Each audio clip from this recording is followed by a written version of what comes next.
So I'm delighted to say joining us on the show once again to look ahead to Thursday's home game against Olympiacos is Ari from the Gate 7 International Olympiacos podcast. However, before I get Ari dialed in, I just wanted to read out an email that we got to wearewesthampod@gmail.com this week from Tim G. He says, "Hi chaps, good show, brackets again. Thanks very much, Tim. I'm pretty devastated that having seen us play 3 games in a week, we've reverted to our form for most of last season. When I say form, there is no form in the play, plan, or execution. I think the situation is worse in that we've got new players who've reverted to Moyes type 10 games in and we're going backwards. My taxi driver in Athens said before the game that PL clubs, Premier League club drivers, let me start that sentence again, Tim. My taxi driver in Athens said before the game that Premier League clubs always play weakened teams and they don't realise how much we lift our game. We've got down the side of 3 clubs maybe once per game. Progression, therefore, is glacial, side to side. How JWP has become a deeper DM than Souček in the last few games is only answerable by Moyes. I think we're absolutely screwed. We need 2 new strikers. That's 100 million quid. And anyone that showed on Thursday against Olympiacos that they are past it, Fornals, Benny Ings and Cresswell, that means we need another £100 million to be spent. I think the players all let us down on Sunday against Everton. As you said, that's our best squad. Basic errors all over the park, including by Aguerd, who's costing us a goal a game. Simply not good enough. Rant over. Cheers, Tim G. Well, look, Tim, I did want to read that one out. Obviously, we've had the Arsenal win and the Brentford defeat since then. But yeah, just obviously as we're speaking to the Olympiacos guys again now, I just wanted to start with that really. And Olympiacos was terrible, and then Everton was terrible as well. So you were getting in touch at a bad point. I do still try to look at the seasons holistically, in as much as it's about performance on all fronts. Like the Europa League is very important, and the Olympiacos game was terrible. I felt really sort of disappointed and let down by David Moyes there. As I will any time, to be honest, he puts Danny Ings on again this season. Fornals and Benrahma I think are okay as bench players, but I don't think they'll be happy to be bench players. I think that's where the problem lies. And I think they're only going to get worse, if that's even possible for Benrahma, by sitting on the bench. I agree on the striker front. I don't think it has to be 100 million quid. That's the only thing. I don't think it has to be 100 million pounds. But quite honestly, you know, there are good buys out there. 2 centre forwards unlikely. You go and spend 50 or 60 million on a centre forward again, fine. And then you have a backup. I'm happy for Antonio to be the backup, to be fair. But look, it was a disappointing game away at Olympiacos last week. Really disappointing. Not great against Everton either. Hopefully, you're a little bit buoyed by the performance against Arsenal with that Brentford game. Obviously disappointing. Great to hear that you're listening, and great to hear you're out in Athens, just like I was as well. I hope you're looking forward to the game Thursday, on which note I'm delighted to say that joining us once again is Ari from the Gate 7 International, dialing in all the way from the east coast of the USA. Ari, great to see you and have you on the podcast again, mate. Just before you logged in there, I was just replying to an email from one of our listeners, Tim Garfoot, who got in touch, and he was talking about a taxi driver in Athens before the game, saying to him that Prem teams always play weakened teams and don't realise how much we lift our game, i.e. how much Olympiacos lift their game for these games. I'll be quite honest, Ari, I loved Athens. What an amazing city. Would definitely go back. When I met with Kostas, your co-host, of course, had a great evening with him. A wonderful place, wonderful people. West Ham was so bad in the game. I grant you Olympiacos played well, and I don't mean this in a disrespectful way, but West Ham lost that game, I feel, more than Olympiacos won it. You did well and you beat what's in front of you. But I haven't been so disappointed at a West Ham game for such a long time as I was. How did you see it? So I think I understand what you mean in that respect, because I wasn't expecting a win. I think I told you 2-1 loss. Yeah, I got the score right. right, but I got the winner wrong, I guess we'll say. Quite. But I was very surprised in that match, both with how well we played against you, but also I agree with you. I thought West Ham played pretty poorly as well. I know you were missing a few starters, we'll say, We're not in the even missing him. lineup. David Moyes just committed selection suicide. Basically, it was just terrible. But to be fair, I think that comes with you brought it up from the cab driver. I think that came up to more underestimating the potential of Olympiacos. I had mentioned to you before that going into this match, Olympiacos is one of the best teams in the Europa League defensively, Hmm. measuring statistics like XGA, XGA per 90, or XG per shot against. We generally allow the least quality opportunities against us in that respect. But where we have faltered is individual mistakes. Hmm. Um, like look in the goal that Paqueta scored, that world class finish he Yeah. had. That was a pretty amateur clearance by Kini there, and those are the types of like mistakes that have cost us. Now in this game, it didn't cost us the result like it had previously against Backa Topola and against Freiburg, especially. But those are the types of mistakes we're talking about. Not a lot of teams will have these extremely well worked goals against us, unless it was, of course, Balk this past Sunday, but that's a different story. Yeah. But the system is pretty good, and I think because of how bad we were last season, how devastating the organization was, the team was last season, a lot of teams look at us and think, oh, okay, it's, this Olympiacos team isn't like the ones in the past, but it's a different, Yeah. completely different team. Yeah. I just found one thing. It's always difficult. I find when you react to games and you say, "Oh, how appalling my own team were." Often fans of the opposition, not saying you're doing this, but often fans of the opposition take offence and go, "Oh, yeah, you need to give us a bit of credit." Well, I do want to do that quickly. What I thought you did extremely well was, I think, firstly, what happened by playing Danny Ings up front, who is abject, so terrible, didn't run in behind once, gave your defenders absolutely nothing to worry about, virtually hiding from the ball. All that did, that allowed your defenders to push right up the pitch, but at the same time, still invite West Ham onto you, which I thought you did really well. You were like, well, we don't care because Ings is doing nothing, so we don't have to worry about what's anyone running in behind us. So we'll make the pitch tight. But you weren't really sort of supersonic pressing us really high up the pitch. You found the balance really well of going, right, we don't have to worry in behind, but we're not going to push you in your defence. We're going to make the whole game played in the middle third. And we know that West Ham try to build their attacks from out wide. So we're going to basically let you run through the middle, let the defenders walk up with the ball, wait until you pass it out wide, and then we're going to swarm you. I thought you did that really well, but I think we played into your hands as well and made that easy for you to employ that tactic because Danny Ings offered absolutely nothing up front at all. Um, but yeah, as I say, did you feel Olympiacos played particularly well? I think the timing of the goals helped. An excellent finish by Fortunis, was it for the opener?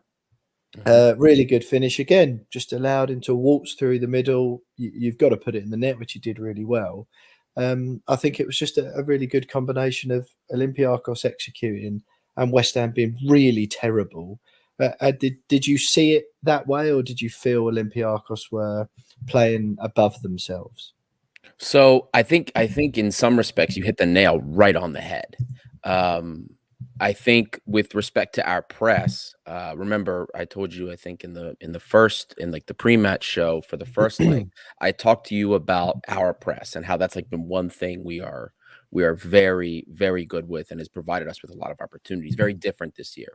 And funny enough, for the majority of the game, I would argue that West Ham's press was higher than ours. I would think that off the ball, you guys were a little bit more, um, uh, how can I say, more urgent in Yeah, that. At least in the measure of PPDA, it looks that way. But what we did really good was what you said. We were very concerned. We didn't get too far forward, especially in the first half. I didn't think we were overexcited. We stayed pretty close to the midfield line, and once you guys got approached towards the final third or approached towards our midfield area, that's when you would see everything start to happen. Spot on about Danny Ings. I wasn't worried about him when we came into this match, and clearly our defenders weren't either. I think we kept one person on him maybe, but that allowed everybody to get forward. We were doing a really good job, I thought, of our press of really clogging up that midfield area. One, because we adjusted to that 4-3-3. We had those three central midfielders, and that really helped. I think you got to see a little bit of what Santiago Hesse is all about, because he cleaned up a lot of things. And that is as a result of the work that was being done by guys like Mari Camara and Alexandropoulos, who did very well, really running all over the place. That midfield trio in that match really surprised a lot of us. It's what we hoped for. It's what we had been asking for a while, and we kind of saw what we expected in that respect. So, I think the nature of that surprise was a bit of a rude awakening for your team, because I don't think they expected it. I told you about it. I don't think they expected it to be. I think they expected us kind of to be huddled more defensively and maybe not be as coordinated, maybe not be as intense. And to be fair as well, we did. This was probably the best game that we've played against what I'll say equal or superior opposition all year. We should have beaten Freiburg, but we didn't play this well against Freiburg. We should have beaten Backa Topola, but we didn't play this well against Backa Topola, at least in two halves. So in that respect, the game plan, we followed the game plan, and we actually played well. We played a little bit closer to what we believe the team is capable of. So that I think had a lot to do with it. Yeah, I must admit, like I say, I think you won the game with your work off the ball. I think that was the difference between the two teams. I did feel like 2-0 was harsh on us at halftime. And I think that second goal just seemed to just switch something. I feel like if it was 1-0 at halftime, I was a bit frustrated anyway that David Moyes didn't make the necessary changes at halftime. He waited until don't know what it was, sort of 10, 15 minutes into the second half before changing any of the players who were offering absolutely nothing. I guess he sort of tore into him at half time and wanted to give him an opportunity to make amends. But it's just that approach is baffling to me in modern day football, especially when 2-0 down. So I feel like the time I think you probably deserved the first goal. The timing of the second one, I think, took the wind out of ourselves a bit. And then, as is often levied at David Moyes, he was slow to react, and we gave ourselves too much to do. All right, Lucas Paqueta scores a great goal, a worldy goal, but it didn't really look like scoring before or after that, really. And waiting until the last 10 minutes of the game to start playing is no good. And I think David Moyes did a real disservice to those of us, including me. 1,600 West Ham fans were out there. It's a 4-hour flight each way to and from London. It was one of the more expensive European trips that fans have had the chance to go to. And I feel like he really sort of let them down and did them a disservice with the selection and then the approach of the game after that. And aside from it as an individual occasion, Harry, to be honest, what it does do, which is arguably more harmful to West Ham, is opens the group right up. If we win that game, we're sitting on 9 points. You're still on 1, and certainly our route through to the next round is all but guaranteed. Potentially even our status as group winners. All of a sudden now, same points as Freiburg, same goal difference as them, only 2 goal difference and 2 points ahead of you. And yeah, in one fell swoop, we've gone from get a win here and we're absolutely flying to, oh, hang on, no, even qualification for the next round could be a problem. But on the flip side, for you guys, absolutely great and gives you a real bit of impetus and hope to qualify, surely. It does. I mean, the way this group has now gone, is the exact opposite of how I expected it. I expected better than what we got against Freiburg. I'll say I didn't expect us to win until we were playing, and I saw we were clearly the better team. I expected a draw. Needed a Yeah. draw there, a win against Backa Topola, and I expected 2 losses against West Ham, plain and simple. I think that was Yeah. that logical people would expect that, and it's turned out to be almost the exact opposite. But yes, it has given us that boost that we needed. Now, of course, there's a lot going against us in this away leg. Recent results, forget about the appeal that's going on with the derby against Panathinaikos that we talked about previously, but we just got embarrassed at home. We went 4-0 down before getting 2 consolation goals towards the end of the game against BAUK at home. This was Sunday, yeah. This was yesterday. So In the league, yeah. Exactly. Quite an embarrassing thing. You're not supposed to do that at home. And Ended in the up league, losing in the Super 4-2. League, that doesn't happen. Yeah, 4-2 in the end. Yeah. So not good. And we worry about what that's going to bring mentality-wise coming into this fixture. Yeah. On the one hand, regarding the player selections of David Moyes, I almost feel like that's in Europe, that's almost like it's almost been normal. You guys don't always go with like a full strength squad because let's be honest, like the pedigree of the team No, but that was is 8 better. changes. I agree with you. That was 8 Yeah. changes, and it's the Right, attacking yeah. ones that completely sort of done us over. And then we Right. saw when we played Arsenal in the week, he made some defensive changes, and it was Mhm. fine. But it's those attacking players we can't afford to change because our Yeah. backups just aren't good enough. But look, let's look ahead then to Okay. this game on Thursday. Return leg at London Stadium. I'm really looking forward to it. I love the European games. I expect a decent showing in the away end from Olympiacos fans. No trouble whatsoever in the end, quite honestly. I know we spoke about it at length before the game, but there was no trouble. We were coached in and out of the city, got picked up from the Panathinaikos Stadium. And yeah, I'm pretty sure I speak for every single West Ham fan I spoke to when I say Athens was an absolutely fantastic city, and I really, really enjoyed it. So I'm expecting a decent showing from the large Greek population in London, and I'm sure, no doubt, a few travelling fans from Athens as well. I'm not sure if it's a sellout or what the allocation is at this Oh, it is. stage. I don't know if you know that, 3,000, do I you? think. 3,000. Oh, amazing! Yeah, so again, that'll be sort of probably the biggest away attendance we get. Certainly in the group stage. I don't know how well Freiburg travel, but that will make for an exciting game, a great atmosphere. I'm really looking forward to it. Again, I'm not sure what David Moyes is going to do team wise. I think he'll go strong again. I think he's in this weird situation at the moment where we went weak against Olympiacos in the first leg with the thought of then playing a strong team to beat Everton at home in the Premier League. We then lost that, so he's forced to go strong against Arsenal to rebuild some credit, which he's done. But then that had a hangover for our league form as well. We need to beat Nottingham Forest on Sunday, but quite honestly, we need to beat you on Thursday too. So it's a real hard one to pick how David Moyes will go. I think, as I mentioned, he'll keep some of our stronger attacking players on and not worry too much about changing defensively. What are you expecting from your team? So, funny enough, I am not sure we're going to run the 4-3-3 again, despite the success that it had, simply because of how we got exposed on Sunday and the players that we saw play. And I think we should stick with it because some of the players that had some poor performances were some of the younger ones. That's going to happen with some of your younger guys. But I have a feeling we might see something maybe a little bit more defensive. Diego Martinez usually adjusts on a game by game basis. Although with Olympiacos, he's kind of been pretty stubborn and rigid with his formation, but I think he'll make a more defensive adjustment. I am not expecting anything out of this match personally.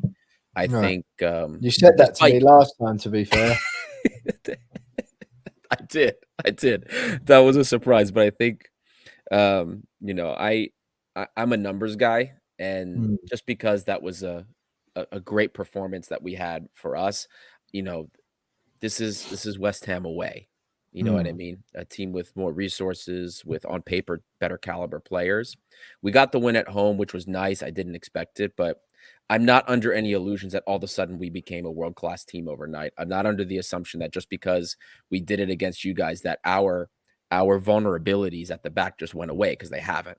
Yeah. So I still think it'll be a hard-fought game. I don't think we're just gonna we're not gonna roll over. I don't think it's gonna be a blowout, but it will be a hard-fought game. I think it's gonna be another one of those 1 goals, and maybe it's gonna be one of those football type of goals where it's just a weird goal that happens, a deflection like the second goal we had against you. We eat those all the time. So Yeah. that's how I Yeah. see it going. So how do you what when you talk, you don't think you'll play a 4-3-3? What do you expect, sort of formation and style wise, from your team? So if it is the 4-3-3, it'll be exactly what we saw against BAUK, except our left back will be Francisco Ortega, who did not play, but he will definitely be playing this game. If it goes into the 4-2-3-1, you'll see Mari Camara and Jesus starting in the defensive midfield position.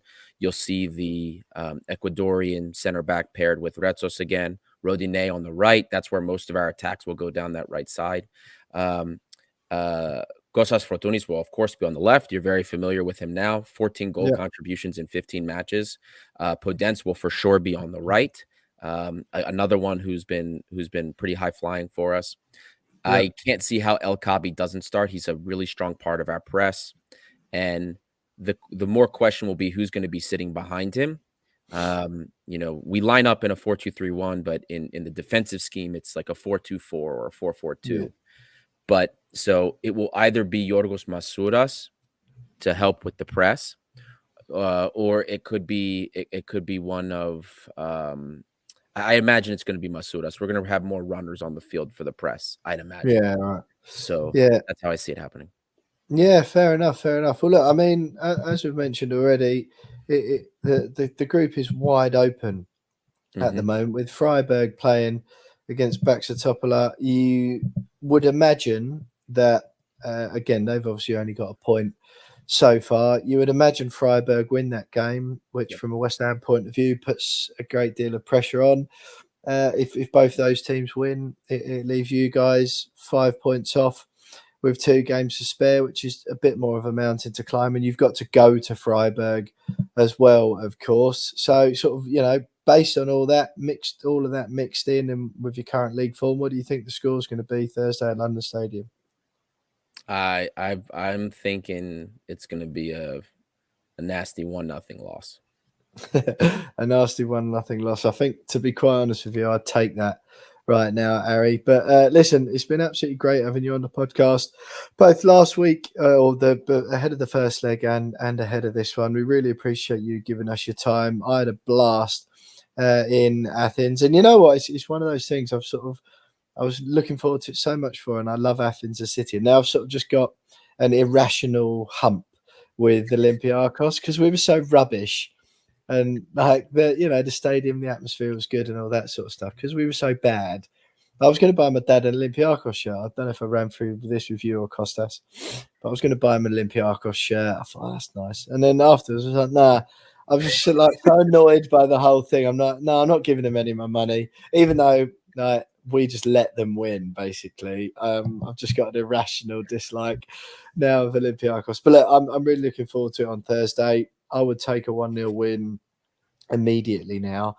I think we just need to do anything to get the points and keep our season on track. I don't think it's going to be a whitewash. I wouldn't be surprised if it's a draw either, which will certainly leave the group wide open. Yeah, I bet you would. Yeah. But no, I'm gonna go with you then and go West Ham edge it 1-0, nice and ugly. But I'll take that. But listen, Ari, it's been absolutely brilliant having you on the podcast last couple of weeks. So thanks very much for joining us. Hope you enjoyed the game. What time does it kick off? I assume you'll be watching it from Baltimore, is it you are? That's correct. So if it follows like last time, kickoff will be, I think, like 3:00 Eastern if it's the later match. So otherwise it'll be very early afternoon for me, like close to 12:45 kickoff. So but you got a half day at work? Yeah, no, I wish. Put it on in the office. Exactly. It'll be on the screen while I'm doing work in the background, as it always is. And then I watch the replay always afterward. Yeah, of course. Nice one, Harry. Well, look, we appreciate you joining us. That was Harry from Gate 7 International Podcast. Do you go and check out their content if you want to know a little bit more about Olympiacos. That's ahead of this Thursday's must win. I keep saying that on this week's podcast. It's not must win. We can still win the group and go through if we don't win, but it would be really nice to and really important and give us a nice little cushion if we do, especially with Freiburg playing Backa Topola, which will probably see them get a win and move on to 9 points. That's this Thursday night, London Stadium in the Europa League once again. That was Harry from Gate 7 International.